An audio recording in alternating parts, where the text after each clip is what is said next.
पाकिस्तान को आड़े हाथों लेते हुए राजनाथ सिंह ने कहा कि पाकिस्तान अपनी हरकतों से बाज नहीं आ रहा। हमारे देश में अस्थिरता फैलाने की लगातार कोशिश पाकिस्तान की तरफ से हो रही है। नापाक साजिशें पाकिस्तान भारत के खिलाफ करता रहा है। सुनिए। आप सभी जानते हैं कि बहुत सारी देशी विदेशी ताकतें भारत को डिस्टेबलाइज करने के लिए अपनी घात लगाए बैठी हुई हैं। मैं कुछ ऐसी प्रमुख घटनाओं का भी यहां पर उल्लेख करना चाहूंगा। आप जानते हैं कि पश्चिम बंगाल में टेररिज्म के एक बहुत बड़े नेटवर्क का खुलासा हुआ है। इसका मतलब कि दुनिया की विदेशी ताकतें भी हमारी भारत की धरती का जो है दुरुपयोग कर रही हैं। लेकिन मैं बधाई देना चाहता हूं वेस्ट बंगाल की पुलिस को भी, अपनी एनआईए को भी, कि इसका खुलासा करने में बहुत ही अहम भूमिका का निर्वाह कर रहे हैं।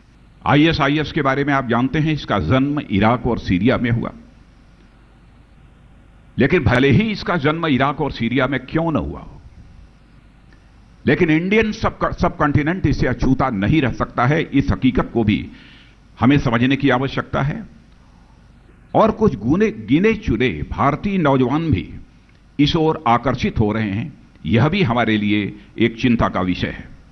मैं आश्वस्त हूं कि भारत में उनके मंसूबे किसी भी सूरत में कामयाब नहीं हो पाएंगे।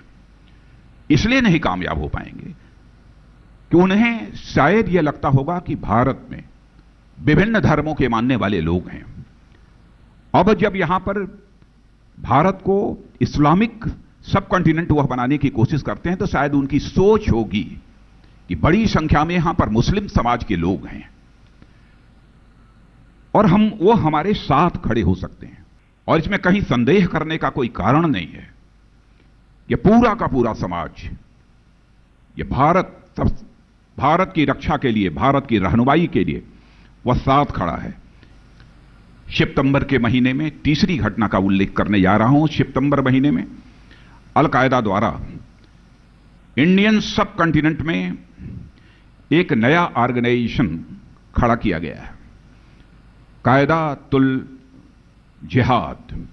एक नए ऑर्गेनाइजेशन को खड़ा किया है और इसके प्रमुख जवाहिरी ने इस संगठन की शुरुआत करते हुए कहा था कि बांग्लादेश, साथ साथ असम, गुजरात, कश्मीर और बिहार, पहले प्राथमिक स्तर पर हम इन सब सारे क्षेत्रों को भी हम कंसंट्रेट करेंगे, यानी इनको अपने ग्रिप में हम लेने की कोशिश करेंगे।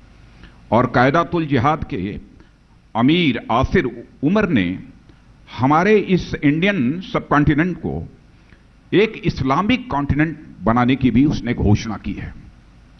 मैं समझता हूं कि इसे बिल्कुल हम लाइटली नहीं ले सकते हैं, बल्कि यह हमारे लिए एक चुनौती है। पाक नेवल फ्रिगेट को हाईजैक किया, हाईजैक करने की कोशिश की। वह एक फेल्ड अटेम्प्ट था, हाईजैक नहीं हो पाया।